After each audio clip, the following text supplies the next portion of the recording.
Oke, udah di jam 10:15 ya untuk peserta webinar. Selamat pagi, salam hangat dari kita yang ada di sini. Saya selaku moderator. Semoga kita di sini diberi kesehatan jasmani dan rohani dan tetap menjalankan kegiatan sehari-hari dengan protokol kesehatan tentunya. Selamat pagi, perkenalkan nama saya Lutfia Zahra, selaku moderator di webinar ini yang akan mengendalikan jalannya sesi webinar dari pemateri dan sesi tanya jawab nanti. Hari ini jadwal yang tunggu-tunggu untuk belajar dan mengetahui tentang beasiswa-beasiswa yang ada di luar negeri. Webinar ini adalah sebuah kolaborasi dari komunitas OTA atau kampungcourse.id untuk meningkatkan pengetahuan anak-anak di Indonesia mengenai informasi tentang pendidikan di dalam dan luar negeri. Untuk teman-teman yang belum tahu apa itu komunitas OTA, OTA adalah sebuah komunitas non-profit yang memberikan wadah untuk anak-anak di Indonesia dalam menajamkan wawasan dengan berdiskusi menggunakan bahasa Inggris setiap malam minggu. Kampung Course adalah sebuah marketplace, lembaga khusus lokal pertama di Indonesia yang saat ini berfokus di Pare, di Kampung Inggris. Jadi buat teman-teman yang ingin datang ke Kampung Inggris, bisa langsung daftar di kampungcourse.id, harganya lebih murah dan pendaftarannya akan lebih gampang. Kampung Course juga menyediakan kursusan online ala Kampung Inggris dengan hanya 3 murid di setiap kelasnya, supaya kalian belajar lebih efektif, lebih aktif bersama tutor di Kampung Inggris. Terus ada kabar berita lainnya, teman-teman yang udah berada di webinar ini, pagi ini akan mendapatkan potongan harga dari Kampung Course jika ingin belajar di Kampung Inggris. Juga ada kabar lainnya, jika teman-teman bisa merekomendasikan teman atau kerabatnya belajar di Kampung Inggris melalui Kampung Course akan mendapatkan komisi fee. Untuk informasi lebih lanjutnya, bisa menghubungi admin Kampung Course atau Kak Indriwan. Langsung aja untuk sesi yang tunggu-tunggu kita akan menghadirkan sebagai pemateri kita di pagi hari ini, yaitu ada Kak Yandri Ramdhano. Halo Kak. Udah on ya? Sudah. Kak Yandri, apa kabar? Alhamdulillah baik. Alhamdulillah. Sehat. Apa kabar juga? Sehat ya. Oh ya, di sini Kak Yandri juga memiliki kursusan online namanya English Adventure. Jadi teman-teman di sini kalian bisa searching di Instagram nama kursusan online-nya English Adventure di Instagram ya. Atau enggak kalau selebihnya kalian bisa nanya-nanya langsung aja di Kak Yandri. Sebelum masuk ke materi nih, saya akan bacakan sedikit profil dari Kak Yandri. Yang pertama itu ada penghargaan. Nah, ada pemenang Best School Promotion 2019 of Victoria Uni. Ada runner-up 12 of the year 29 of Victoria Uni. Ada awardee Australia Award Scholarship 2017. Lalu ada kepemimpinan Presiden PPI Australia Victoria Uni 2018-2019. Ada delegasi Indonesia TESOL International Convention. Ada delegasi Indonesia International Visitor Leadership Program. Oke, untuk not lagi, untuk buat teman-teman yang ingin bertanya nanti, bisa langsung tulis kolom di chat bawah, atau ingin menanyakan langsung bisa open mic ya. Atau nanti setelah Kak Yandri memberikan informasi juga nanti boleh. Tanpa berlama-lama, langsung aja ke Kak Yandri, waktu dipersilakan. Oke, terima kasih. Terima kasih teman-teman, terima kasih juga bagi penyelenggara forum kita hari ini, Kampung Course dan OTA English dengan semua media partnernya banyak sekali di sini ya. Dan saya juga mengucapkan terima kasih atas partisipasi teman-teman semua di acara kita hari ini. Semoga bermanfaat semuanya. Oke, Assalamualaikum warahmatullahi wabarakatuh. Selamat pagi jelang siang, semoga sehat semuanya. Dan saya mungkin mau share ini dulu ya, share screen dulu. Dan kita punya waktu kurang lebih sekitar 1 jam, dan ini juga waktu yang cukup leluasa bagi saya untuk berbicara. Mudah-mudahan saya nggak kehabisan kata-kata ya, bicara dalam 1 jam ini. Karena ini bakal panjang ya. Oke. Iya. Langsung aja ke intinya. Saya adalah awardee dari Australia Awards Scholarship, beasiswa Australia Awards, yaitu beasiswa yang diberikan langsung oleh pemerintah Australia setiap tahunnya untuk semua warga dunia sih sebenarnya. Jadi masing-masing negara dapat kuotanya, termasuk juga Indonesia. Nah, walaupun beasiswa ini internasional, tapi pendaftarannya secara nasional. Jadi di masing-masing negara ada prosedurnya masing-masing, kemudian juga ada persyaratan yang berbeda-beda juga menyesuaikan dengan kondisi sosial di negara-negaranya. Termasuk juga negara-negara tetangga kita di Asia Tenggara ini, seperti Vietnam, Thailand, Laos, Myanmar, itu ada semua dapat. Nah, sekarang beasiswa Australia Awards ini adalah beasiswa dari pemerintah Australia. Saya kebetulan lulus tahun kemarin ya. Ini berarti ya bulan Desember saya wisuda, hampir 1 tahun lah saya wisuda ya dari Australia. Sekarang sudah mengabdi di Jambi, di UIN STS Jambi, tapi masih sampai hari ini masih ini ya dilibatkan oleh teman-teman semua termasuk di ini Kampung Kors dan OTA ini untuk sharing informasi beasiswa Australia Awards. Nah, beasiswa Australia Awards ini mencakup berbagai universitas di Australia. Jadi khusus untuk di Australia saja teman-teman, karena Australia Awards ya, dan beasiswanya dari pemerintah Australia. Hampir semua universitas di Australia masuk di dalam list dari beasiswa ini. Kalau kita lihat di peta ini peta ini ada tersedia di brosur Australia Awards. Nanti akan saya bantu teman-teman untuk mengakses semua informasi yang teman-teman perlukan di websitenya langsung. Saya kemarin ada di Melbourne, dan ada banyak universitas di sana, termasuk juga salah satunya universitas saya. Melbourne ini adalah bagian paling bawah dari Australia, paling selatan ya dari Australia. Kalau teman-teman mau naik sedikit di atasnya Melbourne, di sebelah kanan ada bagian Sydney ya, New South Wales, ada banyak universitas juga di sana. Ke atasnya Queensland, begitu juga. Dan beberapa universitas di bagian barat, Western Australia, kayak di Perth ya, termasuk banyak juga. Termasuk juga di South Australia atau Adelaide ya. Jadi jangan khawatir mau kuliah di kampus manapun di Australia itu dengan beasiswa Australia Awards, insya Allah akan di-cover. Kemudian apapun jurusannya juga akan di-cover, akan disponsori oleh Australia Awards Scholarship. Ada banyak ini ya, ada banyak juga pertanyaan datang ke pihak Australia Awards atau ke saya ya sebagai alumni, sebagai wardi dulu itu. Saya kayaknya jurusan saya nggak masuk dalam prioritas, gimana ya, masih berhak nggak saya untuk mendaftar?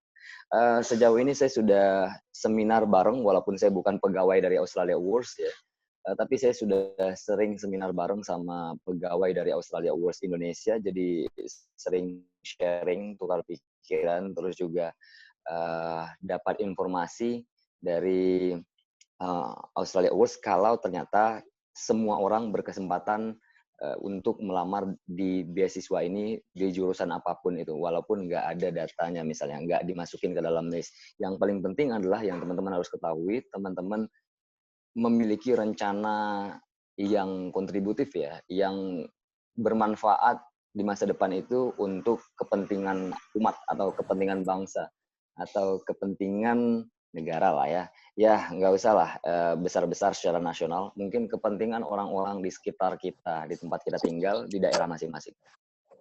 Ini adalah website Australia Awards Scholarship. Teman-teman saya bantuin sekarang untuk mengakses ya. Ya, nggak usah sekarang juga sih, ntar aja.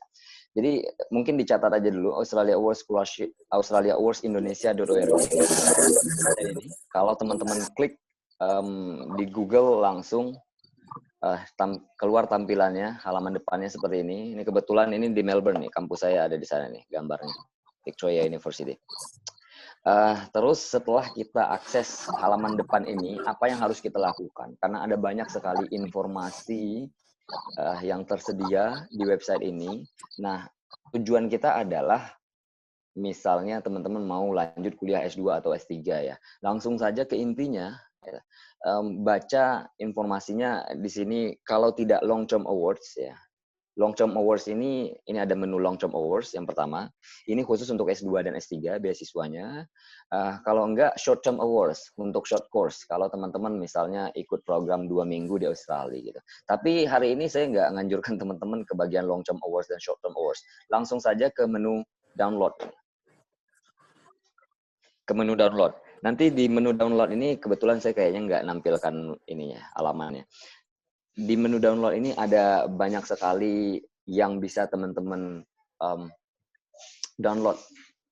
Informasi-informasi termasuk juga file. Di antaranya yaitu brosur Australia Awards Scholarship, Long Term Awards, kemudian buku panduan Australia Awards Scholarship. Jadi ini ya, bagian download ini.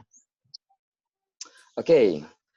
Australia Awards Scholarship dibuka setiap tahun per 1 Februari sampai 30 April dan menerima 250 orang awardee per tahunnya. Jadi ada kuota 250 orang. Kebetulan waktu di tahun saya lulus di beasiswa ini di 2017 masih 300 orang. Tapi ada sedikit perubahan kebijakan di tahun 2018, 2019 sampai sekarang. Sepertinya bakal tetap 250 orang. Terus di tahun ini berhubung masa pandemi, jadi pembukaan pendaftaran ini diperpanjang sampai 30 Juni. Bukan 30 April ya, panjang sekali. Nah, kebetulan mungkin ya karena masih masa pandemi ini ya, masih kritis sekali kita satu dunia ini. Di berbagai negara, termasuk juga negara maju. Australia diantaranya. Pengumuman untuk informasi beasiswa Australia Awards ini masih belum keluar. Bagi yang tahun ini mendaftar. Memang seperti itu. Biaya pendaftarannya gratis, bahkan malah dibiayai oleh mereka ya. Apa saja yang dibiayai? Banyak sekali. Teman-teman, ketika kita masih sebagai peserta saja atau pelamar, kalau kita lulus di bagian administrasi, kita akan diundang wawancara ke kota yang kita pilih. Kebetulan saya waktu itu ke Jakarta, saya posisinya sekarang lagi di Jambi ya.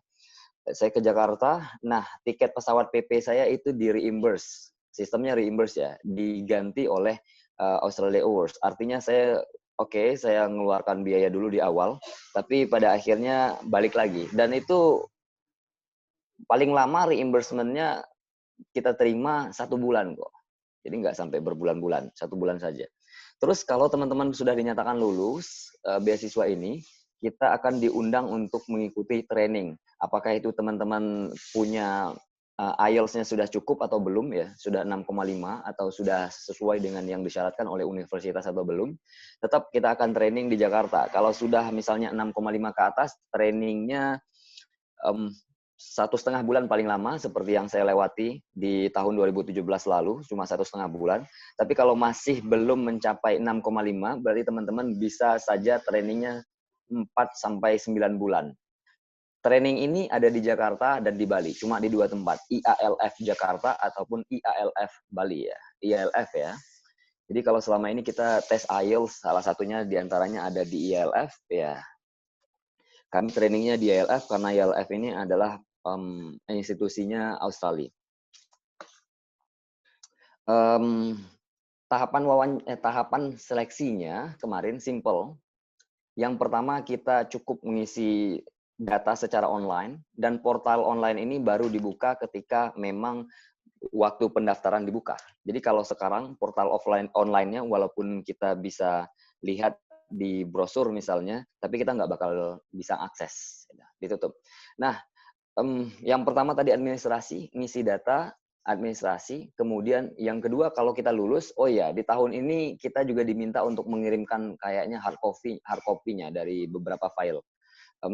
Ngisi data, kemudian kalau kita dinyatakan lulus administrasi, berarti kita diundang untuk ikut tes IELTS dan wawancara di daerah yang kita pilih. Jadi selama kita mengisi aplikasi, kita bisa ada pilihan ya, kita bisa milih di daerah mana, mungkin daerah terdekat, kalau nggak salah saya di Sumatera Barat ada, kalau untuk di Sumatera ya, di Medan ada, di Aceh ada, di Jawa hampir mayoritas di beberapa provinsi itu ada tempat tes wawancara dan tes IELTS-nya.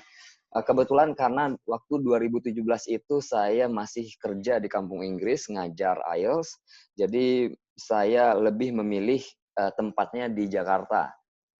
Saya selama proses pendaftaran ini saya nggak stay di kampung Inggris di Jawa Timur, karena harus mengisi data dan melengkapi beberapa dokumen yang harus saya pastikan lengkap ya. Itu saya kembali ke kampung halaman, ke Jambi ya. Saya pulang di Jambi, kemudian untuk main aman aja sih, cari aman kalau posisinya saya waktu itu sedang di Jawa Timur, ke Jakarta lebih enak ya bagi saya. Jadi di antara Jawa Timur dan Sumatera, Jakarta termasuk yang tengah-tengah. Makanya saya pilih ke sana. Tapi juga syukurnya selain tiket PP di reimburse, penginapan selama wawancara dan tes IELTS itu juga di reimburse, juga dibiayai oleh pihak Australia. Baik sekali ya. Belum dinyatakan lulus. Belum dinyatakan lulus saja kita sudah dibiayain sama mereka. Gitu. Nah, mungkin untuk informasi juga, jadi pelamar di tahun 2017 Australia Award Scholarship itu ternyata ada sekitar 5.300-an orang lebih. Saya baru sadar ketika saya dapat email kelulusan administrasi. Nah, dari 5.300 ini cuma diambil 630 orang untuk melewati tahapan administrasi dan wawancara. Dari 630 orang ini, wawancara dan IELTS ya, bukan administrasi ya. Dari 630 orang ini yang diwawancarai dan dites IELTS, ternyata cuma diambil 300 orang waktu itu. Luar biasa sekali ya, dari 5.300 sampai 300 orang. Ternyata sebelumnya cuma sekitar 3.000-an orang pelamarnya. Cuma ya, 3.000 ya, masih ribuan juga ya. Di tahun 2017 mungkin ada sedikit, ya ini ada background di belakangnya. Waktu itu saya juga pemburu LPDP sebenarnya. LPDP di tahun 2017 berubah sistem. Akhirnya pembukaannya yang dari 4 kali setahun jadi cuma sekali setahun khusus untuk luar negeri ya di pertengahan tahun. Jadi orang pada berlomba-lomba ngejar mana beasiswa yang duluan buka aja. Yang saya amati seperti itu. Beasiswa ini mengcover semua biaya kebutuhan kita, kawan-kawan. Jadi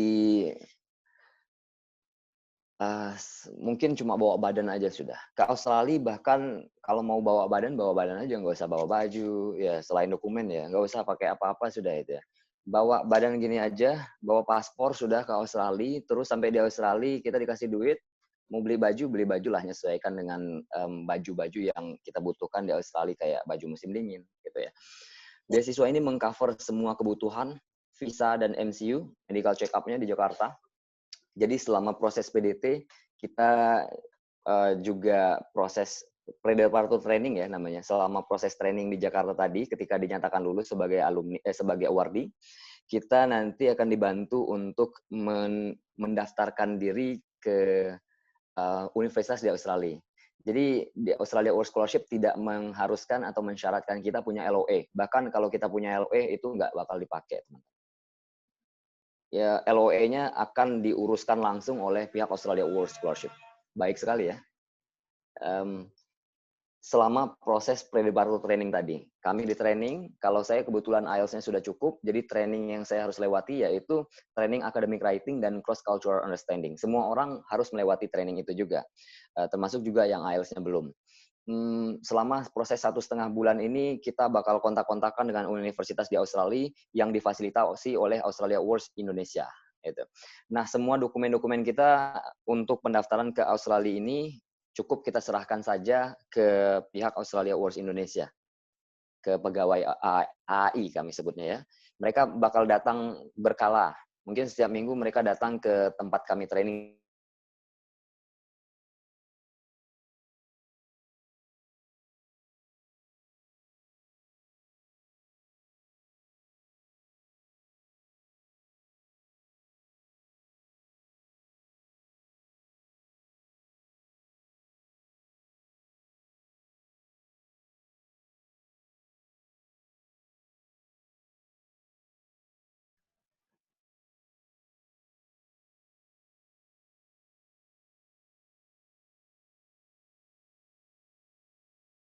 Uang kuliah juga dibiayain, biaya hidup di bulanan dibiayai, asuransi kesehatan kita juga, tiket penerbangan domestik dan internasional ke Australia. Jadi saya tiket penerbangan saya itu dapat langsung dari Jambi. Kalau saya pakai Garuda misalnya, Garuda dari Jambi ke Jakarta, Jakarta langsung ke Melbourne. Itu langsung dibiayai oleh mereka PP. Terus tiket penerbangan domestik dan internasional pulang kampung. Jadi kalau teman-teman lajang atau misalnya nggak lajang nggak apa-apa sih. Kalau datang sendiri ke Australia, kuliahnya 2 tahun paling tidak 2 tahun ya, minimal kuliah 2 tahun kita bakal dapat tiket gratis PP untuk pulang kampung gitu ya di pertengahan tahun. Setelah 1 tahun kuliah kita pulang kampung misalnya, balik ke Indonesia itu dapat PP ya. Terus ada banyak uang kuliah lainnya yang akan dikasih ke kita. Ngomong-ngomong masalah uang, ini mungkin salah satu yang paling bakal ditanyain lah oleh teman-teman semuanya. Yang jelas banyak lah, beasiswa Australia Awards ini salah satu beasiswa yang sangat prestigious. Saya nggak tahu ya, dulu waktu zaman saya kuliah S1, beasiswa ini cukup tidak familiar lah bagi saya dan bagi orang-orang di Jambi. Tapi ternyata beasiswa ini yang paling besar. Gitu.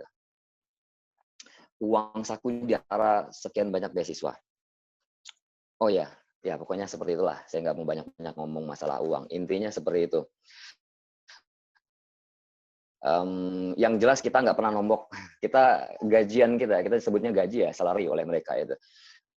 Gaji kita itu, uang beasiswa kita itu diterima per 2 minggu. Yang lain misalnya per bulan, atau per 3 bulan, per 6 bulan, kami per 2 minggu. Dan itu besar sekali. Jadi kami nggak pernah ngerasain akhir bulan gitu ya. Tanggal tua, itu nggak pernah sih. Tanggalnya muda terus. Gitu. Karena per 2 minggu. Ini misalnya hari Rabu saya gajian, hari Rabu ini, ntar 2 minggu lagi, Rabu depan saya sudah gajian lagi. Alhamdulillah sekali ya.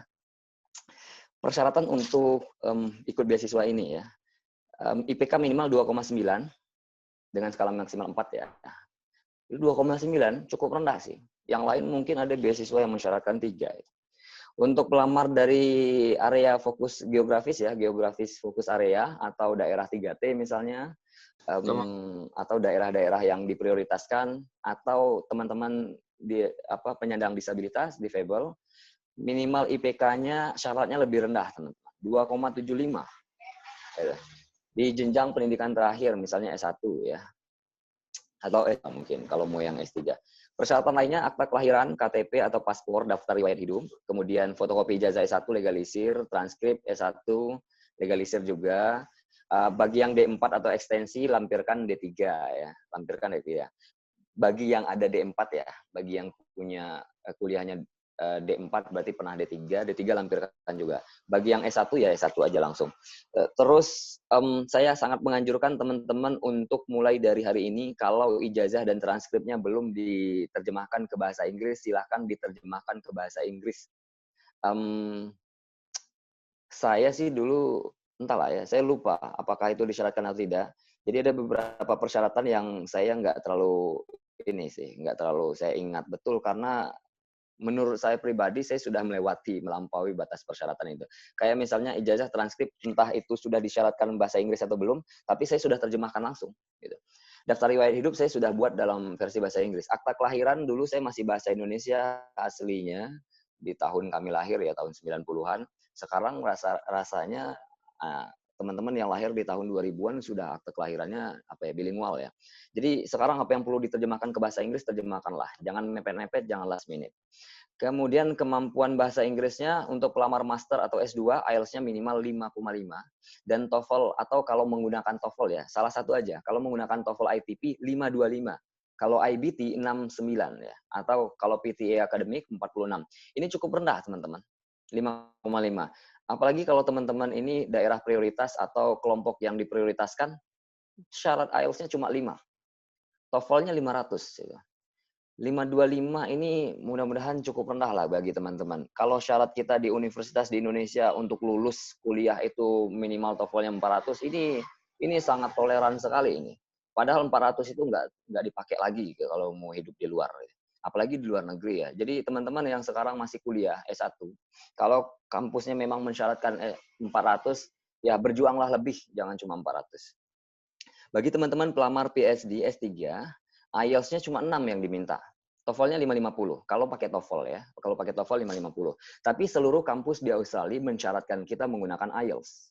Australia, kampus-kampusnya menerima IELTS ya, nggak menerima yang lain. Artinya walaupun teman-teman mendaftar dengan menggunakan TOEFL di Australia Awards, lulus, tapi teman-teman akan mengikuti training IELTS sampai mendapatkan IELTS 6,5.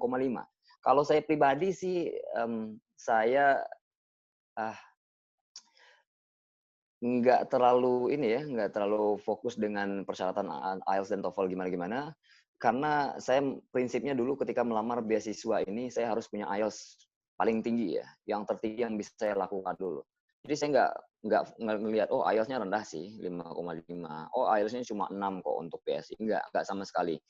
Dulu target saya teman-teman, kalau boleh jujur, saya targetnya ingin ke Inggris pakai LPDP, yang minimal IELTS-nya 7. Disyaratkan 7 ya kampus-kampus di Inggris. Apalagi kalau misalnya kampusnya kampus termasuk ranking besar dunia lah ya. Itu minimal 7. Apalagi saya di bidang sosial. Jadi saya nggak mau melamar dengan beasiswa dengan IELTS 6,5. Saya harus dapatin dulu minimal 7 itu. Dan itu yang saya lakukan. Saya nggak ngelamar beasiswa dulu, tapi saya memperjuangkan IELTS dulu. Tapi untuk lebih lanjut saya bakal cerita nanti masalahnya. Persiapan melamar beasiswa. Sudah banyak pertanyaan ya tadi masuk di sana. Tapi mudah-mudahan ntar melalui moderator bisa dibacain pertanyaannya. Ntar saya insya Allah bakal jawab semuanya kawan-kawan. Kita punya waktu yang cukup leluasa. Untuk persiapan beasiswa apa yang harus dilakukan? Pertahankan prestasi akademik walaupun tadi syaratnya 2,9 cuma untuk melamar beasiswa Australia Awards. Kalau bisa janganlah pas-pasan. Lakukanlah yang terbaik. Gitu. Going extra miles ya. Jangan jadi orang biasa. Gitu. Keluarlah dari zona nyaman. Intinya begitu. IPK saya nggak tinggi-tinggi amat dulu. 3,83. Gitu. Masih banyak yang 4, tenang saja. Dan saya juga kuliahnya 5 tahun. Saya 2 tahun meninggalkan kampus. 1 tahun pertama saya cuti melanglang buana keliling Indonesia. Baru semester 3 aja saya sudah berani ninggalin kampus itu, cuti gitu. Yang lain teman-teman lanjut semester 3, saya ninggalin kampus dan harus ngulang lagi ketika saya masuk 1 semester itu ya. Target saya dulu begitu. Oke, saya lambat sedikit untuk melesat gitu ya. Terlambat 1 langkah untuk melesat ke depan gitu. Jadi alhamdulillah sekali tanpa mengurangi rasa hormat untuk dari kampus saya, kebetulan ya, saya dari UIN STS Jambi. Satu angkatan saya yang masuk kuliah S1 2010 dulu, cuma saya yang kuliah ke luar negeri, lanjut S2-nya. Yang lain nggak ada. Terus aktif di kegiatan non-akademik juga ya. Selain teman-teman oke, secara akademiknya bagus, aktiflah di kegiatan non-akademik. Terserah mau ngapain aktif non-akademik ini. Mau kerja, mau jadi relawan, volunteer, mau ikut organisasi, mau ikut komunitas seperti ini di OTA ya. Ada banyak, apalagi sekarang secara nasional kita sudah bisa ikut program-program online ini. Dan itu skalanya nasional pastinya. Dan ini sangat bermanfaat sekali, bisa menambah ya memperluas jaringan kita.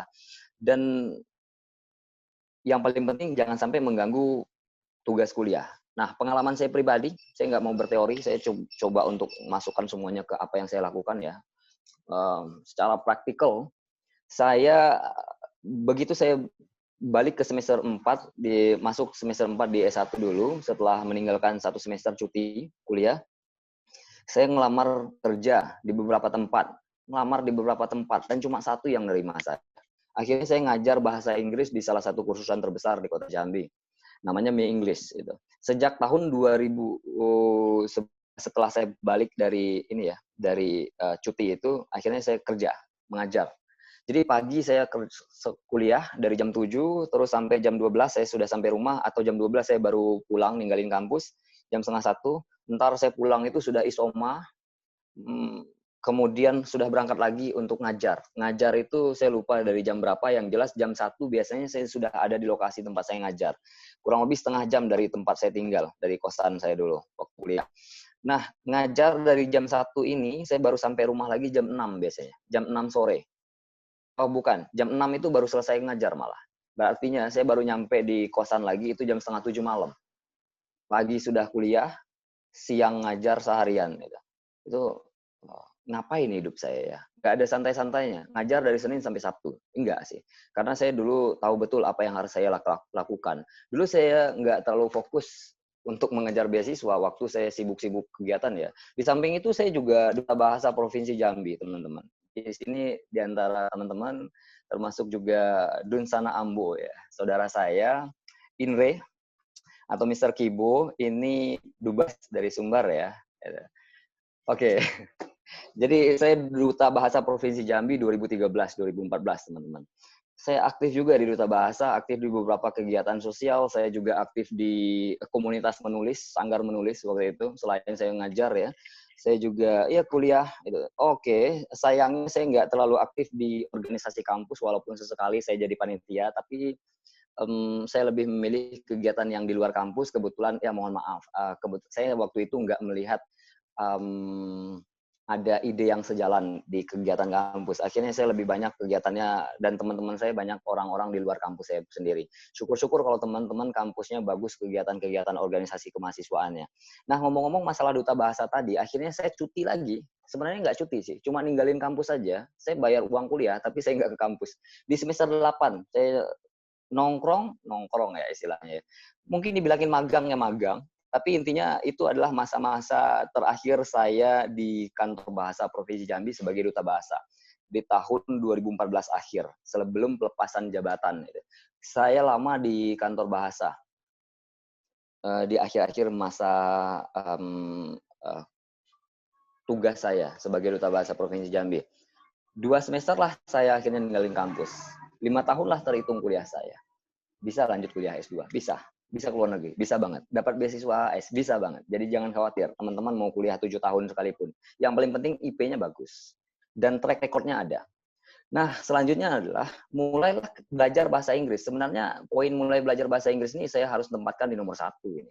Namanya juga kita mau ke negara orang. Mau ke negara Asia sekalipun, kuliahnya mau ke Thailand sekalipun, disyaratkan TOEFL ya minimal ya, pakai bahasa Inggris juga.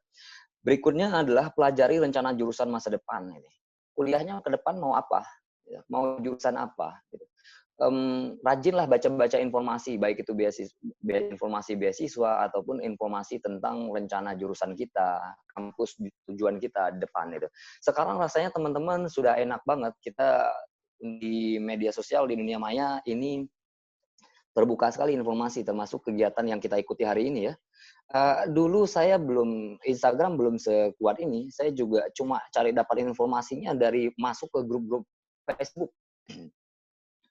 Grup Facebook tentang program-program ke luar negeri. Oh iya, selain itu saya juga di Jambi juga aktif ikut persiapan program-program ke luar negeri sih. Saya sempat ke US juga di tahun 2016 sebelum saya berangkat ke Australia. Programnya dari Amerika, namanya IVLP, International Visitor Leadership Program. Selanjutnya adalah ya ikuti seminar, workshop atau komunitas dan forum beasiswa seperti ini. Saya salah satu pendiri dari Jambi Scholarship Seekers, komunitas pemburu beasiswa di Jambi. Di tahun 2014 ada 10 orang inisiatornya, kami bersama. Awalnya kita cuma ngumpul-ngumpul bareng untuk bicara tentang persiapan kuliah ke luar negeri. Itu 2014 kan ini angkatan saya rata-rata sudah pada wisuda, sudah mau lanjut kuliah. Saya kebetulan masih selanjut di semester 9, tapi saya salah satu pendirinya. Nah, dari 10 orang ini, satu-satunya makhluk dari kampus saya, dari UIN STS Jambi cuma saya sendiri gitu. Yang lainnya kampus tetangga, kampus teman saya semua. Teman-teman saya di luar semua ya. Artinya ini mungkin yang perlu teman-teman juga perhatikan.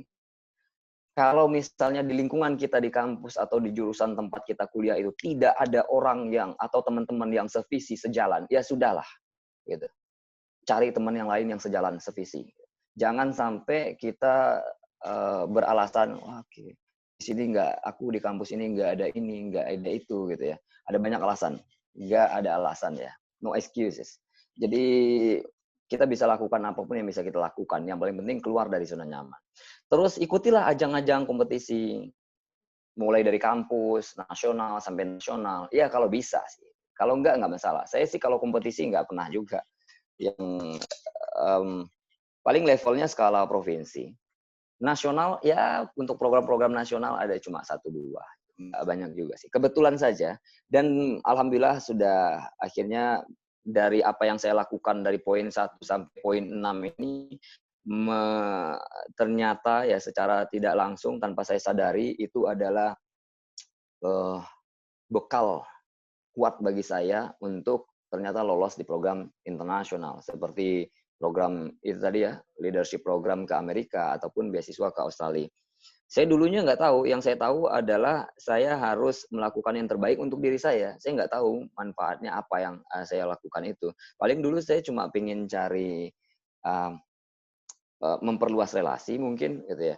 Oh iya teman-teman, sampai hari ini saya masih aktif di Jambi TV sebagai presenter berita Jambi TV. Itu sudah saya lakukan sejak saya kuliah dulu. Gitu. Ada banyak ternyata kegiatan yang saya lakukan. Oke, ini ada informasi beasiswa website yang teman-teman bisa kunjungi ya. Beasiswanya langsung saja ke website aslinya. AS ada Australia Awards Indonesia.org, LPDP kita sudah tahu. Kemudian Fulbright dari Amerika, saya juga sempat pingin ke Fulbright, pakai Fulbright ini karena saya basisnya adalah jebolan dari program Amerika sebelumnya. Saya di Indonesia sudah training 2 kali sama pemerintah Amerika. TOT ya, untuk mengajar bahasa Inggris 1 bulan full itu jadinya. Mulai dari peserta jadi sampai ke konselor. Chevening juga salah satu beasiswa yang cukup prestigious untuk teman-teman dapatkan. Yang paling penting semuanya dari semua beasiswa yang tersedia, lakukan persiapan dengan matang. Itu aja sih. Mungkin bisa di screenshot dulu sebelum saya move on to the next slide. Oh ya, ini ada bagian download yang saya bilang tadi. Kalau teman-teman masuk ke website dari Australia Awards, ini ada bagian download. Ini kebetulan kayaknya file 2019. Yang paling penting yang teman-teman download di sini adalah, atau unduh ya, bahasa anak bubas di sini. Mohon maaf kawan-kawan duta bahasa, salam literasi ya. Saya campur-campur nih bahasanya, lama sudah meninggalkan kantor bahasa. Yang paling penting harus diunduh, yang pertama, Australia Awards Scholarship Handbook nomor 2. Mungkin sekarang sudah update jadi 2020. Yang kedua, Long Term Awards Brochure. Ini tinggal diklik langsung terunduh aja sudah. Nggak repot sih. Di bagian download tadi ya, di menu download. Yang kedua, Long Term Awards Brochure. Ini brosur untuk khusus Indonesia. Terus yang ketiga, Academic Referee Reports. Jadi kalau di beasiswa lain kita punya template namanya recommendation letter ya. Gitu. Beasiswa lain nyebutkan recommendation letter atau apapun itu bahasanya. Nah kalau di Australia Awards namanya referee report. Ini ada template-nya sendiri. Jadi kalau teman-teman cari kata kunci format recommendation letter AAS nggak bakal ketemu karena kata kuncinya referee report ya. Terus yang ini ada TOEFL ITP Test Center kalau pakai teman-teman pakai ITP jadi cuma ada beberapa center yang atau institusi yang diterima khususnya ya diterima oleh AAS. Mungkin tadi ada yang nanya juga. Coba di-download, dilihat center yang mana saja yang diterima. Nah, bedanya teman-teman kalau teman-teman pakai Policy Handbook yang Australia Awards Scholarship Handbook ini 2019 atau 2020 dipakai bahasa Inggris, syaratnya pakai bahasa Inggris, semua informasi di bahasa Inggris dan syaratnya ini internasional teman-teman. Ketika teman-teman baca buku Policy Handbook ini berlaku internasional. Nah, kita kan dari Indonesia, kita berlaku nasional. Berlaku nasional ini secara detail informasinya ada di Long Term Awards Brochure. Brosur jangka panjang nih, program jangka panjangnya. Jadi pastikan teman-teman menyesuaikan dengan long term awards. Jangan baca secara mentah di Policy Handbook-nya. Karena ntar syaratnya kalau di Policy Handbook, IELTS-nya minimal 6,5. Nggak ketemu sama kita.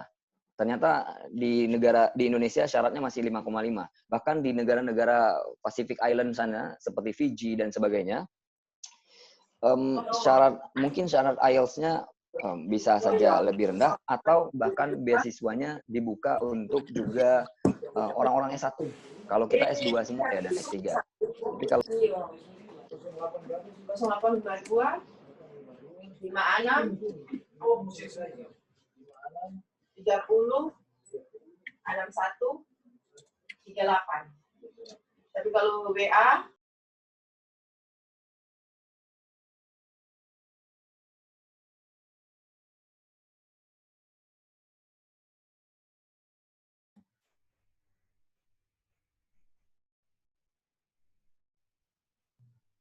Ke-mute, Bang. Masih ke-mute, Bang Danu. alright, good.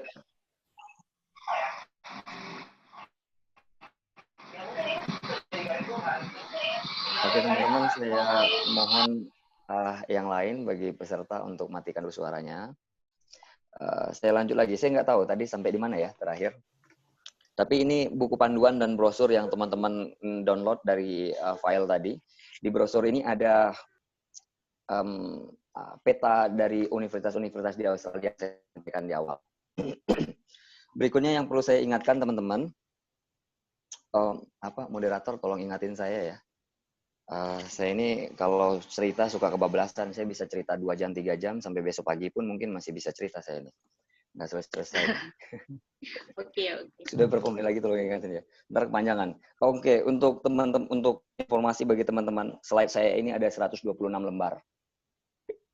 Jadi ada banyak sekali ya. Jadi perlu diingatin nih ntar. Saya harus berhenti di mana nih ya. 126 lembar, kita masih di slide ke-21. Moderatornya sudah langsung kaget ngelihat, wah ini kapan selesai ini selesai atau enggak ya. Oke. Yang harus teman-teman lakukan adalah ketika melamar beasiswa apapun itu, luruskan niat dan motivasi untuk studi ke luar negeri. Oke, kita tahu, kayak saya misalnya, sebagai salah satu alumni dari program kuliah ke luar negeri gitu ya. Foto jalan-jalan saya banyak misalnya di medsos ya, tapi bukan itu yang jadi ini, yang jadi motivasi kita ya. Jangan sampai kita dalam hati lah ada motivasi untuk pamer ntar ke depannya dan sebagainya.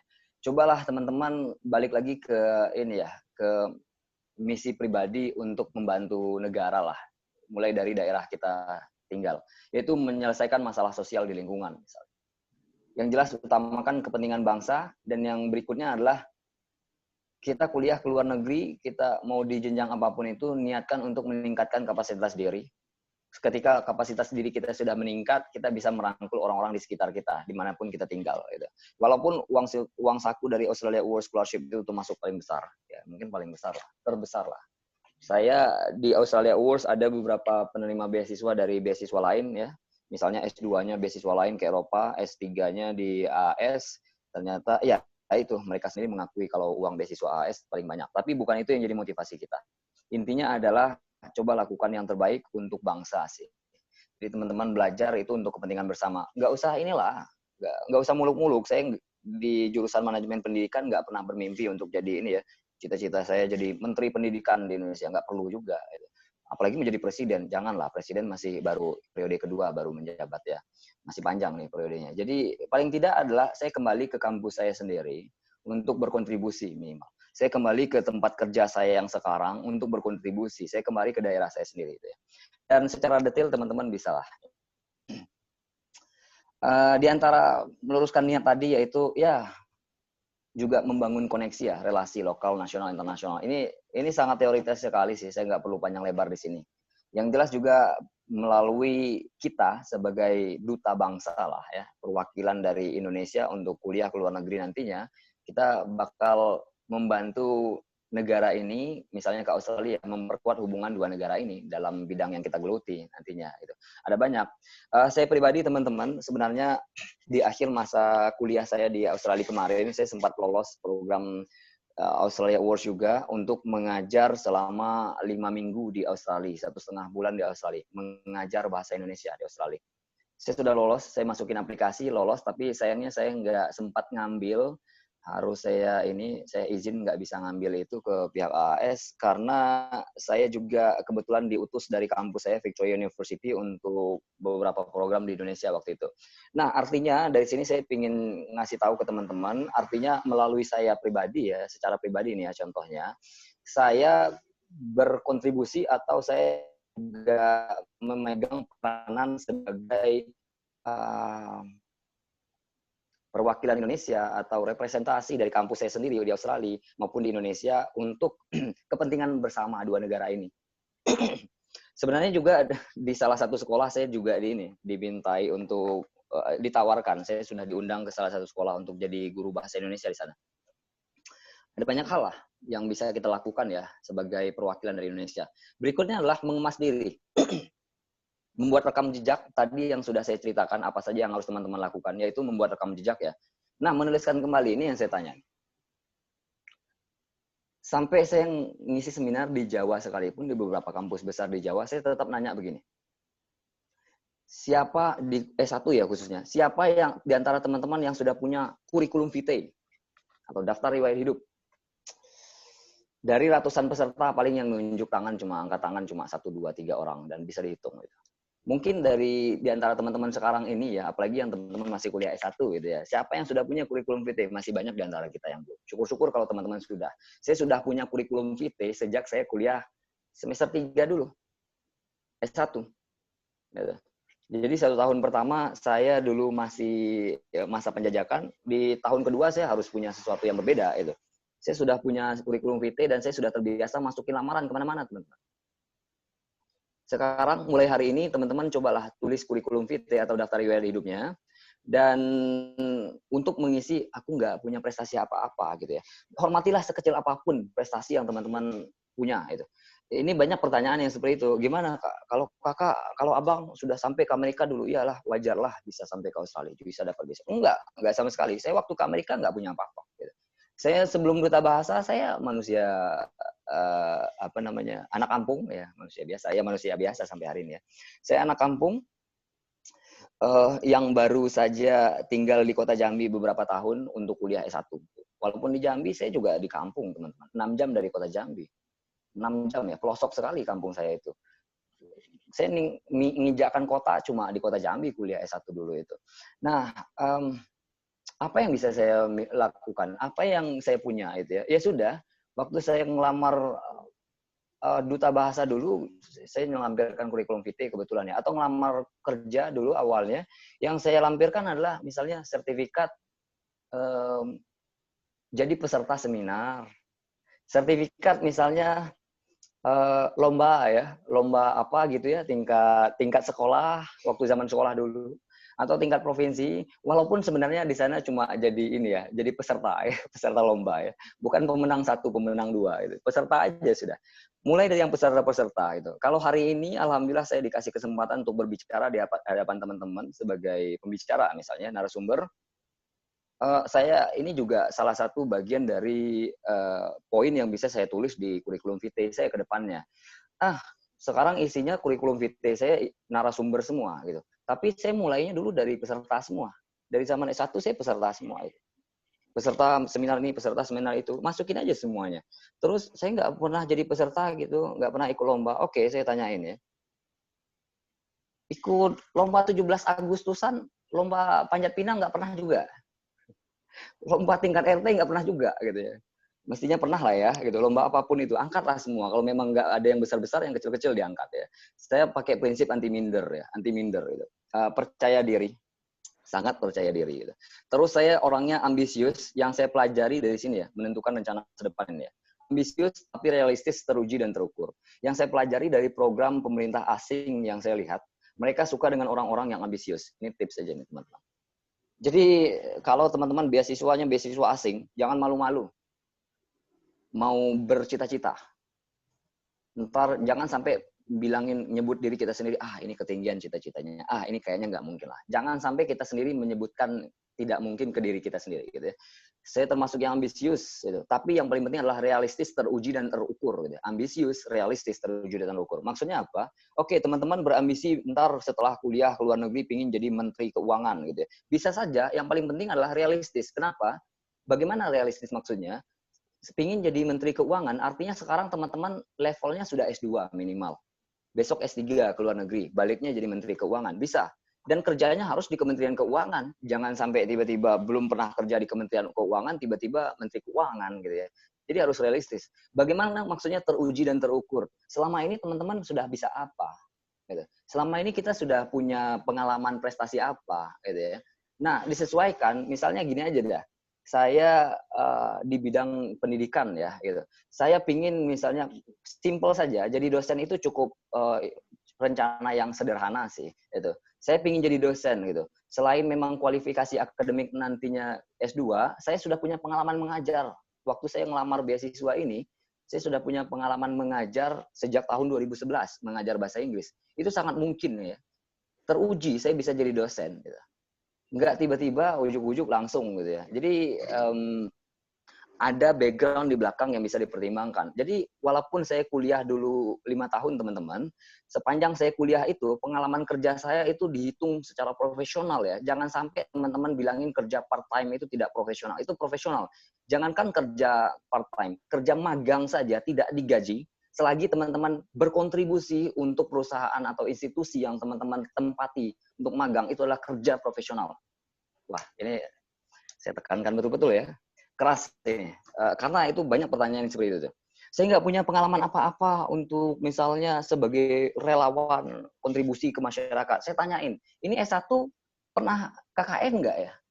Gitu. Kalau nggak magang, pernah KKN nggak di kampung? Ngapain aja di kampung? Atau KKN ke desa-desa cuma jalan-jalan ke desa isinya.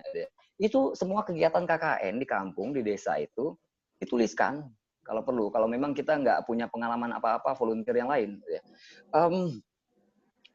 Oh iya, mohon maaf kepada saudara-saudara saya angkatan Corona, nggak tahu KKN-nya seperti apa. Oke, lanjut. Mudah-mudahan teman-teman Henry, aku potong. Kita punya waktu 5 menit lagi ya. Oh, 5 menit ya? Waduh, ini sebentar nih. Padahal masih sesi slide tanya jawab ya. 20 menit.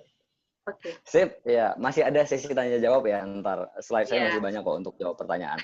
Tenang aja. Oke. Fokus dan langsung saja sih. Rencana studi apa yang harus teman-teman lakukan? Kayaknya ini ntar aja. Mudah-mudahan ada yang tanya ya. Saya nggak tahu nih apa slide berikutnya. Nah, pertimbangan memilih jurusan aja sudah. Walaupun mungkin ada yang nanyain ntar. Apa yang harus jadi pertimbangan teman-teman? Ini adalah pesan dari Profesor Victor Callan ya. Profesor Callan, academic advisor-nya AAS ini. Orang Australia langsung. Ini sesepuhnya, legendnya. Sesepuhnya pendidikan di Australia ini. Datang ke Indonesia untuk jadi advisor kami. Terus banyak pertanyaan. Saya kuliahnya nggak di ini sih, kayaknya kuliahnya di kampus ini, di kampus itu gitu ya. Ini ada beberapa pertimbangan yang langsung saya kopas ini. Pertimbangan pertama adalah apakah universitas itu menyediakan jurusan yang dibutuhkan. Kalau memang kalau memang universitasnya nomor 1 di dunia ataupun di Australia, ternyata jurusannya tidak ada, jurusan teman-teman tidak tersedia di kampus itu, ya ngapain mau milih kampus itu, gitu ya. Jadi ranking atau reputasi dari jurusan atau universitas tujuan itu ya nomor sekian lah. Yang paling penting adalah apakah kampus itu menyediakan jurusan yang kita punya? Apakah fakultas dari universitas itu memiliki jurusan yang kita inginkan? Nah, berikutnya, punya jurusan saja nggak cukup. Apakah jurusan itu menyediakan mata kuliah penting yang akan kita pelajari? Kalau mata kuliahnya nggak ada yang kita butuhkan di sana, ya ngapain ngambil jurusan itu walaupun dia jurusannya nomor 1. Ini ya. Australia, ya walaupun tetap yang bikin perankingan ini adalah institusi global internasional gitu ya. Tapi sebenarnya mereka tidak ranking oriented gitu ya. Kita dengan institusi global perankingan ini tadi, akhirnya di Indonesia semakin ranking oriented lah kita ke depannya memilih universitas. Padahal sih sama aja. Di Australia seluruh universitas sama, teman-teman. Sama di Amerika juga begitu, walaupun ada nomor 1, nomor sekian. Itu cuma perankingan dari pihak tertentu ya. Tapi pada dasarnya kita kuliah dengan keilmuan yang sama, mata kuliah yang sama, profesornya juga ahli semua, bahkan profesornya dari satu universitas ngajar juga di universitas lain. Itu yang harus dipertimbangkan. Kenapa kita jadi sangat orientasinya ranking kampus? Karena sistem pemerintahan kita yang membuat seperti itu. Sekolah harus di kampus bagus. Iya benar sekali. Sekolah kuliah harus di kampus yang bagus gitu. Kenapa? Karena memang di Indonesia pendidikan kita jomplang banget. Antara kampus di Pulau Jawa atau di Jakarta saja, kampus di Jakarta saja itu kelihatan jomplangnya gitu. Apalagi kampus yang di Jakarta atau di luar Jakarta dengan di luar Jakarta. Kampus Pulau Jawa dengan Sumatera bakal berbeda gitu ya, kualitasnya. Di Australia enggak, sama semua. Semua fasilitas, kemudian anggaran pendidikan dan sebagainya besar banget. Dan memang kepentingan dari mahasiswa atau peserta didiknya lah yang paling utama di sana. Jadi jangan khawatir dengan memilih kampus. Ya. Oke, mungkin sampai di situ aja. Saya masuk ke sesi pertanyaan aja dah. Saya serahkan ke moderator. Mudah-mudahan banyak pertanyaan nantinya ya. Mudah-mudahan slide saya juga masih cukup untuk mengcover semua pertanyaan. Oke, makasih ya Kak Yardi. Langsung kita masuk ke sesi tanya jawab ya. Yang pertama itu ada dari Mei Kristiani Simanjuntak. Kak, saya mau nanya, setelah lulus atau wisuda nanti, kita ada ikatan kerja atau pengabdian nggak sama mereka yang ngasih beasiswa? Untuk di Australia World Scholarship sendiri, tidak ada ikatan pengabdian apapun ke AAS. Kita dikasih cuma-cuma aja uang beasiswa. Enak banget ya, iya sih. Terus juga kalau di AS cuma gini aja sih, satu syarat yang harus diperhatikan, kita setelah lulus seperti saya misalnya setelah wisuda ada waktu 1 bulan untuk stay di Australia persiapan untuk pulang ke Indonesia. Kita harus pulang ke Indonesia. Penerima beasiswa AS setelah lulus harus pulang ke Indonesia dan tetap boleh kembali ke Australia lagi untuk melamar pakai beasiswa yang sama kayak saya, insya Allah bakal di tahun 2022 saya ngelamar 2022 lah, 2021 saya persiapan lagi, 22 targetnya saya melamar untuk PSD, mohon doa ya teman-teman ya. Insya Allah pakai beasiswa Australia Wars lagi ke Australia. Ini ada waktu kita diminta untuk masa tenggang ya, 2 tahun atau 3 tahun lah stay di Indonesia dulu sebelum kita kembali ke Australia lagi. Itu. Paling cuma persyaratan beasiswa. Sama ini kayaknya bukan cuma persyaratan beasiswa tapi peraturan visa. Kecuali kalau teman-teman mau datang sendiri ke Australia setelah kuliah S2, terus balik lagi ke Australia dengan biaya pribadi. Boleh banget, terserah, langsung aja, nggak ada waktunya. Cuma kalau dengan beasiswa yang sama, ini kayaknya masalah visa. Seperti saya ke US kemarin, pulang dari US, saya nggak boleh datang ke US lagi selama 1 tahun. Kalau saya misalnya ke US-nya dibiayai oleh pemerintah Amerika. Paling syaratnya itu, nggak ada persyaratan harus mengabdi sebagainya. Nggak diminta dan tidak ditagih juga. Tapi itu tinggal tanggung jawab moral saja. Kembali ke moderator. Oke, makasih Kak Yanti. Ada pertanyaan lagi dari Wahyu Nisrina. Kak, saya Wahyu Nisrina izin bertanya. Kalau boleh tahu, lama studi S2 di Victoria berapa tahun ya? Lalu bagaimana dengan komunitas mahasiswa Indonesia di sana? Bagus banget pertanyaannya. Lama studi di Australia, Victoria University khususnya rata-rata 2 tahun. Tapi tergantung jurusan ya. Tapi di kampus kami rata-rata 2 tahun. Di kampus lain mungkin ada yang 1 tahun, seperti misalnya jurusan ekonomi mungkin 1,5 tahun, atau di Melbourne University untuk hukum itu 1 tahun. Kayak salah satu alumni kami adalah Najwa Shihab, itu hukum di Melbourne University, penerima Australia Award Scholarship juga, 1 tahun kuliahnya cuma. Jadi rata-rata tergantung jurusan sih. Di kampus lain mungkin ada yang 1 tahun. Tapi umumnya 2 tahun. Saya 2 tahun kuliah. Dan ini pasti selesai. Gitu. Nah, bagaimana komunitas Indonesia di Australia? Langsung saja, saya langsung loncat ke sini ya. Ini kebetulan saya sebagai Presiden PPIA, Persatuan Pelajar Indonesia Australia, University. Ini yang laki-laki wakil saya, teman dari NTT. Kemudian yang sebelah saya persis, sebelah kiri ini Mbak Novika atau Ibu Novika, pegawai Kementerian Keuangan. Di Kementerian Keuangan ya sekarang. Ini bendahara, kemudian sekretaris di sebelahnya. Ini dosen di Universitas Cendrawasih di Papua. Nah, komunitas Indonesia itu kuat sekali di Australia. Bahkan di Melbourne sendiri, rasanya setiap kota akan ada keluarga, komunitas keluarga Indonesia. Kita sebutnya kalau di Melbourne namanya Indo-Melbourne ya, Indo-Mel. Ada grupnya, grup WhatsApp dan Telegram, dan grup Facebook. Jadi kalau kita baru datang ke Australia, ntar kita masuk ke grup itu bakal difasilitasin, dibantuin semuanya sama saudara-saudara yang ada di Indonesia. Saudara Indonesia yang ada di Australia. Orang Indonesia banyak sekali di Australia. Nah, kalau istilah orang Sumatera ngomong berserakan ya. Kalau orang Minang ngomong berserakan itu ya. Banyak sekali. Apalagi di Melbourne dan Sydney. Kita keluar nih orang Indonesia, ke situ orang Indonesia. Jangankan orang Indonesia ya, orang Asia secara umum juga banyak banget di Australia itu. Australia ini sangat multicultural, terbuka sekali dengan multi etnik, terus kemudian dengan berbagai macam latar belakang orang, termasuk juga latar belakang agama. Di komunitas Indonesia, kami banyak kegiatan diantaranya kegiatan di kampus juga, kegiatan di luar kampus. Kita sering barbecue, makan bareng, mungkin apalagi kalau lagi di musim panas ya. Ini akhir tahun ini musim panas ini bakal banyak barbecue di luar nih, di lapangan atau di mana. Dan barbecue ini uniknya adalah di Australia di tempat-tempat umum ada tempat-tempat barbecue yang disediakan oleh pemerintah langsung, jadi dipakai gratis saja untuk manggang-manggang. Termasuk kegiatan kampus, ini kegiatan kampus semua ini. Orang Indonesia, di antara orang Indonesia ya, ada sekian banyak orang Indonesia, selama masa jabatan saya nih. Kita ngumpul, terus ya ada kegiatan di kampus, seru-seruan. Ini kalau teman-teman tahu, ini adalah pegawai dari Victoria University nih. Ini bagian kemahasiswaannya, bagian klub atau organisasi mahasiswa. Orangnya begini nih, sangat tidak jaim gitu ya. Masih bisa berpose aneh gitu ya. Ini yang lain teman-teman saya nih. Teman-teman juga ada komunitas muslim bagi teman-teman yang muslim, komunitas agama apapun ada, insya Allah ada sih. saudara-saudara yang Kristiani juga pasti banyak gitu ya, termasuk juga yang Buddha, Hindu dan sebagainya, banyak banget gitu. Komunitas Muslim ini seperti ini ya, ada berbagai, kita makan gratis lah. Pokoknya jangan khawatir dengan komunitas Indonesia di Australia, gitu aja. Lanjut moderator.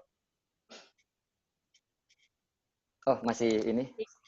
Ikut selanjutnya ada Ade Sitorus. Izin bertanya, Kak, ijazah kan nggak diterjemahkan ke bahasa Inggris. Lalu Kak menerjemahkannya kita sendiri atau minta ke sekolah? Sip. Penerjemahan ini ke institusi yang bertanggung jawab. Masih ada pertanyaan lagi? Cuma satu itu? Maksudnya dari Ade? Cuma satu itu ya? Oke, saya langsung motong-motong aja jawabnya. Ya, sip lah. Penerjemahan ini jangan terjemahkan sendiri ya teman-teman ya. Terjemahkan ke institusi resmi tempat penerjemah, misalnya penerjemah khusus atau misalnya ada lembaga pemerintahan kayak di Jambi ini, kantor bahasa bisa menerjemahkan juga. Kantor bahasa Provinsi Jambi ada penerjemah resmi negaranya dan bisa menerjemahkan. Kebetulan kalau di Jambi mentor saya sendiri sih. Terus kalau di kantor bahasa Jambi ya. Terus dulu saya menerjemahkan akte kelahiran di kantor bahasa, menerjemahkan ijazah dan transkrip S1 itu kebetulan di Language Center-nya Universitas Jambi. Bukan di kampus saya, kebetulan kampus kami belum punya penerjemah resmi. Jadi ada di Universitas Jambi, di Language Center-nya ada penerjemah resmi. Jadi teman-teman di kota manapun teman-teman tinggal, coba dicari tahu informasi di institusi mana yang tersedia penerjemah resmi. Harus terjemah resmi ya, jangan sendiri. Dan itu ada cap stempel resmi juga. Gitu. Coba ya, silakan moderator, ada lagi pertanyaan lain. Banyak pertanyaannya ya. Oke, ada lagi nih Kak. Kak minta tips pas diwawancara dong dari Hilda Bufida Ramadan. Waduh, ini kalau diwawancara ini pertanyaan yang bagus banget ini. Saya sambil lihat pertanyaan dulu ya. Ternyata masih banyak. Oke, saya jawab. Tips waktu wawancara, ada beberapa momentum yang sangat, ya, momentum wawancara itu sangat mendebarkan bagi saya, tapi saya lewatin dengan slow mungkin rasanya ya. Gitu.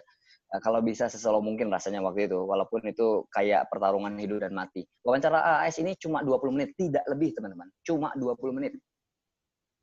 Ya. Kalau beasiswa yang lain, wawancaranya bisa sampai 1 jam dan nggak menentu. Kalau di AAS itu syaratnya memang 20 menit, nggak lebih dari 20 menit. Bahkan proses wawancaranya 18 menit, di 2 menit terakhir kita dikasih kesempatan untuk berbicara atau bertanya, gitu aja. Tips wawancara ya, saya nggak punya tips wawancara khusus karena saya pikir saya pribadi juga ngelewatin ini secara natural sih, mungkin belajarnya otodidak. Kalau teman-teman mau baca tips wawancara ada di Google banyak banget. Terus mungkin saya cuma ceritain pengalaman saya pribadi aja ya. Pengalaman pribadi saya ketika wawancara, yang pertama, kuasai apa yang teman-teman tulis di bagian administrasi tadi. Di data administrasi dokumen itu kuasain semuanya. Contohnya misalnya ketika menulis di AAS sayangnya di AAS alhamdulillah tidak ada esai, tapi ada personal statement yang harus diisi. Ada 5 pertanyaan personal statement. Nah, apa yang teman-teman tulis di personal statement, jawaban-jawaban ini ingat, jangan sampai ini tidak ingat ya.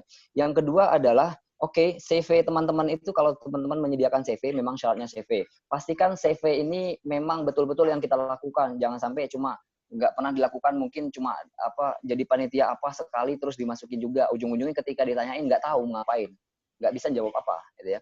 Itu bagian CV, kuasai apa yang teman-teman tulis di CV. Kemudian juga ketika dalam proses wawancara, coba setenang mungkin. Pakaian rapi dan sebagainya itu teoritis sekali, tapi bagi saya sangat concern ke bagian public speaking.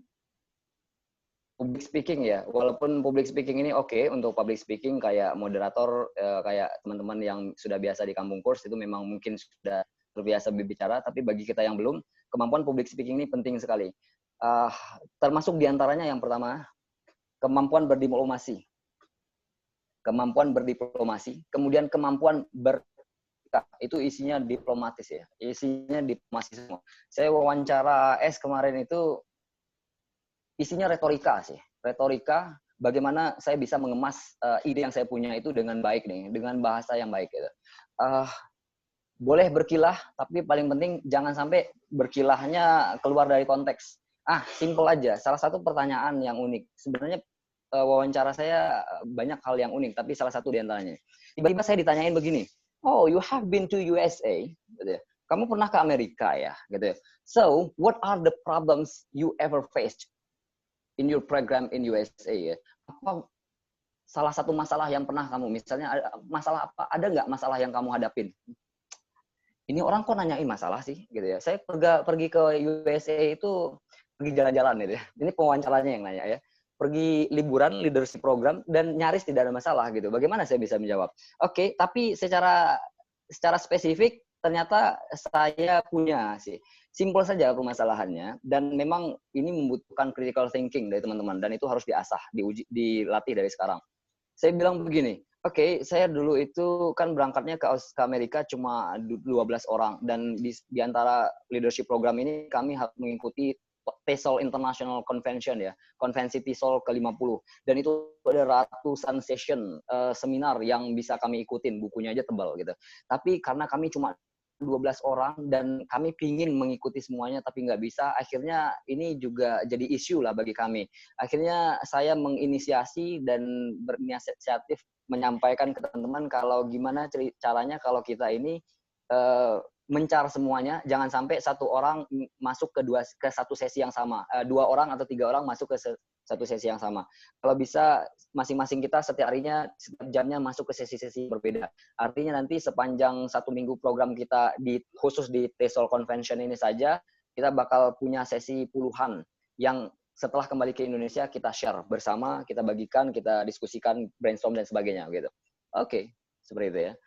Jadi pastikan teman-teman benar-benar mempersiapkan diri dengan matang, dan mungkin saya nggak akan jawaban seperti itu sih. Saya nggak punya ekspektasi ternyata dapat pertanyaan seperti ini, seperti kegiatan saya di Amerika, karena ini kan program yang berbeda. Terus mungkin satu lagi nih, jangan sampai teman-teman jawab, oh pernah ke luar negeri ya, pernah ke Inggris ya, pernah ke Amerika ya. Jangan sampai jawabnya begini, ketika ditanyain ada masalah apa, terus jawabnya, iya, bener, masalah banget. Aku kan, ini kan dari Indonesia yang kita rata-rata panas ya udaranya. Sampai di Amerika itu dingin banget, terus aku pusing terus tiap malam gitu ya. Kayaknya aku nggak sanggup lah tinggal di Amerika.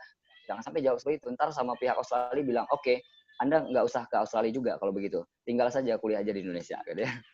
Hati-hati dalam menjawab ya. Jangan sampai menjawabnya kemana-mana gitu ya. Cobalah jawab secara diplomatis lah. Seperti itu. Dan mungkin banyak lagi tips lainnya, teman-teman bisa googling aja dah. Silakan moderator, lanjut. Oke, makasih Kak Yanti. Ini ada Kak Indriwanov nih, dia nanya, proses dipilih dan tips dapat suara menjadi presiden PPI Australia sampai akhirnya dong. Bapak Indri ada cita-cita mau jadi presiden PPI juga? PPI ya, Australia ya. Gitu. Saya sebenarnya nggak terlalu concern lagi ke organisasi. Saya pikir jauh-jauh saya ke Australia, saya mau santai-santai. Ternyata saya terpilih secara aklamasi sih. Gitu.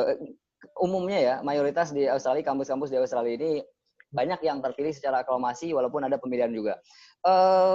Nggak ada tips khusus sih teman-teman, tapi secara pribadi saya siap untuk menerima tanggung jawab amanah itu dari sekian banyak yang bisa ini ya, yang berpotensi sebenarnya. Tapi saya cukup terbuka saja untuk menerima tanggung jawab. Kebetulan secara pribadi saya sudah punya pengalaman memimpin aja sih. Pengalaman biasa memimpin aja. Kayak misalnya di Duta Bahasa atau program-program selama kuliah S1 dulu, atau misalnya sejak kecil saya juga dari SD saya sudah ketua kelas terus, kemudian SMP ketua OSIS, SMA ketua Palang Merah gitu. Saya memang punya cita-cita untuk jadi presiden BEM waktu S1. Waktu SMA saya sudah punya cita-cita S1-nya jadi presiden BEM. Saya nggak punya tips khusus teman-teman karena saya tidak melewati proses pemilihan secara langsung dan terpilih aklamasi saja sih memang, karena sudah dibuka ke forum siapa yang mau jadi presiden, tidak ada. Saya nggak mencalonkan diri, saya dipilih saja. Mungkin beberapa hal yang perlu diperhatikan bagi teman-teman, pengalaman saya pribadi, saya ini termasuk yang dekat ke semua pihak. Saya nongkrong sama sesepuh-sesepuh legend-legendnya ya, atau orang-orang teman-teman yang PhD itu, bapak-bapak, ibu-ibu yang sudah punya anak banyak, kuliah ke Australia. Saya nongkrong ngopi-ngopi bareng sama bapak-bapak, terus saya nongkrong juga ngopi-ngopi bareng sama yang muda-muda, teman-teman yang diploma S1. saya akrab dengan semua pihak sih. Yang paling penting itu. Saya nggak punya tujuan kampanye waktu itu, tapi ternyata kayaknya saya diperhatikan di situ. Yang akhirnya merekomendasikan kuat itu adalah pihak-pihak yang tua-tua ini, karena posisinya kebetulan saya juga S2 ya, jadi di tengah. Di tengah. Saya bisa masuk ke atas, saya bisa masuk ke bawah. Yang bapak-bapak, saya aktif di pengajian, bahkan saya hampir nyaris didapuk jadi ketua pengajian gitu. Tanya pengajian di Melbourne, ketua pengajian Footscray. Tapi itu yang paling utama, teman-teman. Jadi presiden di luar negeri ini nggak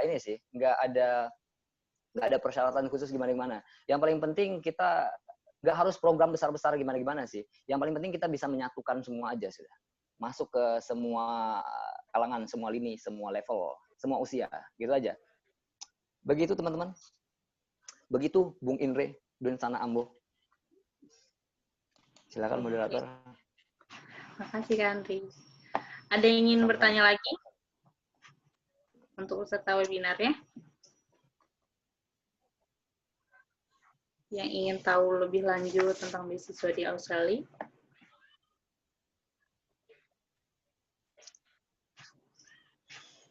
Langsung aja tulis di kolom chat ya. Nah.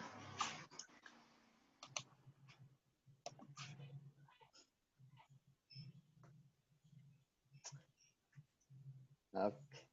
Ada lagi yang mau ditanyain? Iya, kayaknya banyak sih tadi pertanyaan. Sudah banyak nih pertanyaan, luar biasa nih.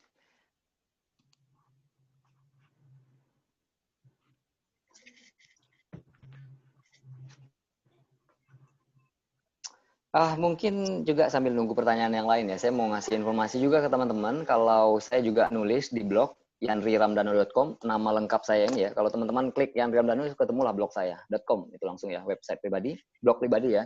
Di sana ada informasi tentang beasiswa, tentang pengalaman saya di beasiswa Australia Awards. Mungkin juga ya secara personal, tips-tips dan sebagainya ada, proses-proses saya, pengalaman wawancara saya secara detail saya tuliskan di sana, di blog itu.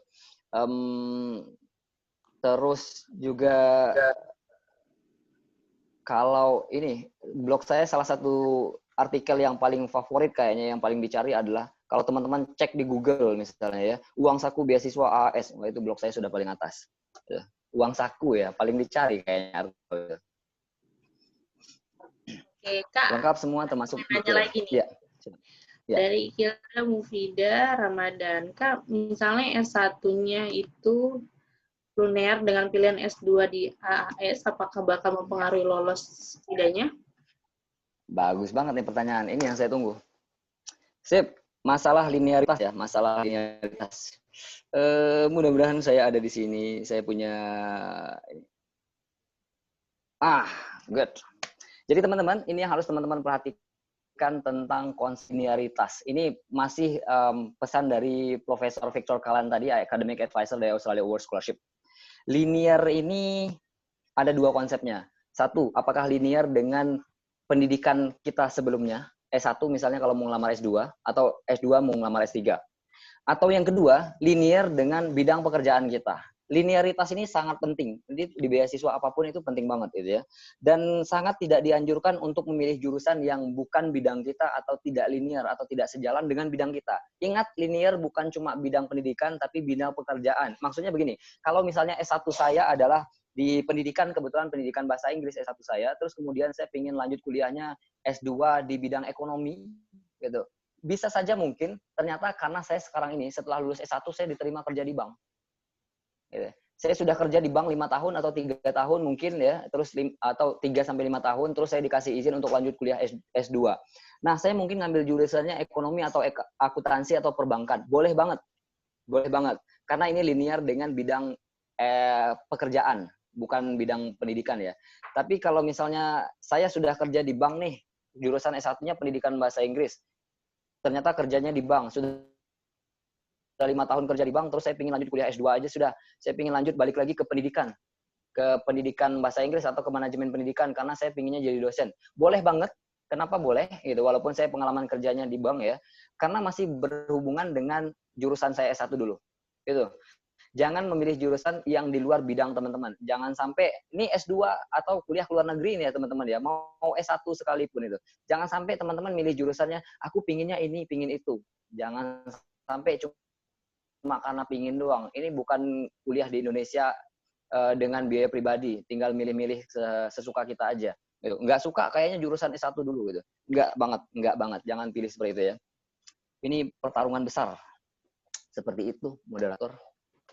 Oke, makasih. Ya, waktu sudah berakhir. Sesuai dengan ketentuan, kita harus menutup acara webinar pada pagi hari ini. Tapi saya ingin memberikan informasi ke teman-teman lagi, hanya mengingatkan bahwa kalian bisa ikut belajar di kampung.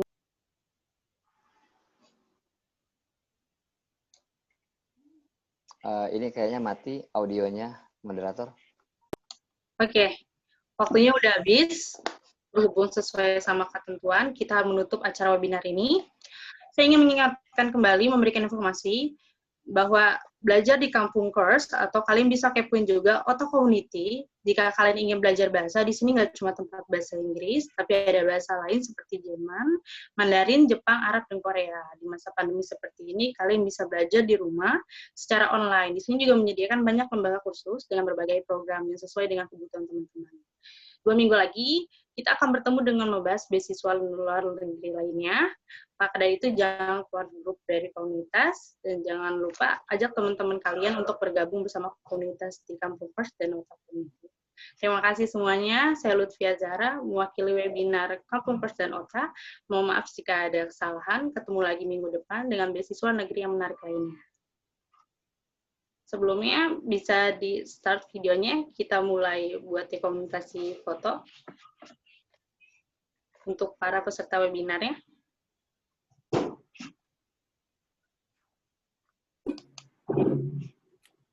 Kita, oke.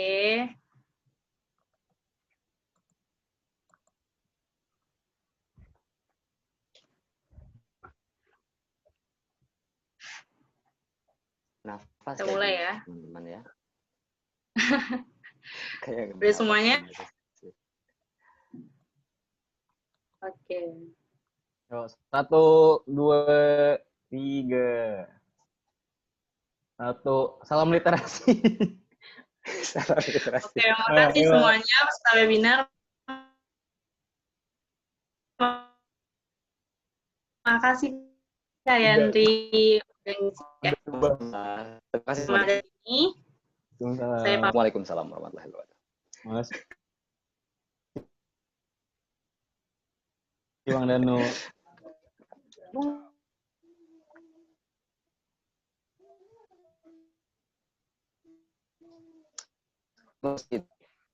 Masih di kampung, bro? Kampung, Bang. Bang di mana? Jambil. Apa aktivitas Bang ngajar di kampus, Bang? Ngajar di kampus, Alun. Masih kadang kalau ke kampus panggilan Pak Rektor saya rapat-rapat. UIN Jambi sedang proses pembangunan besar-besaran yang Jaleh kan. Kini kami sudah masuk mendaftar ke proses perankingan dunia. Jadi ada banyak hal yang dilakukan sih. UIN Jambi lihat saja sih 5 tahun ke depan lah. 2 tahun 3 tahun ke depan bakal melesat lah. Insyaallah. Rektornya kebetulan kan sama-sama penerima Australia Awards juga ya, alumni dari AAS juga. Tapi Petang nggak bermasalah kan Bang pas nge-apply dari ranking kampus? Enggak sama sekali. Ya alhamdulillah. Sebenarnya dulu ya, waktu S1 kan jurusan kami pendidikan bahasa Inggris ini masih C dan kampus itu masih IAIN. Masih C itu. Nah, ketika melamar ke AAS itu nggak masalah sih. Nggak masalah. Ketika melamar ke Australia, ya ada masalah sedikit. Cuma karena yang ngurusnya AS ya, sudah beasiswa, sudah diterima beasiswanya dulu AS, jadi nggak terlalu ada masalah jadinya. Lulus aja sih. Tinggal pilih kampus yang mana yang kita mau. Karena ada backup nggak ada masalah itu. Iya, karena ada backup AS, karena sudah lulus AS dulu. Dan yang menguruskan kan bukan kita langsung ya, bukan atas nama email kita, tapi pihak pegawai AAS langsung ya, AAI Indonesia gitu ya bunyinya. Terus akreditasi jurusan kami sudah B sekarang sejak 2019 lalu. UIN ini jadi UIN sejak 2018 Januari 2018 ya. Sudah mulai berkembang lah. Jadi bagi teman-teman yang di kampus kecil misalnya, kampus swasta atau akreditasinya masih rendah, itu masih punya potensi besar untuk lulus. Yang paling penting cita-cita kita kan, rencana tujuan awal kita ini adalah memberikan kebermanfaatan untuk sesama. Waduh, berat ini ya. Bare. Belum apa kan, belum sibuk Bang kan? Masih bisa ngobrol kan? Masih santai, ngobrol aja. Ini kawan-kawan di sini Dusan Ambul ya. Bung Indre ini teman ngobrol lah ya. Kita masih intens juga sampai hari ini teleponan, video call.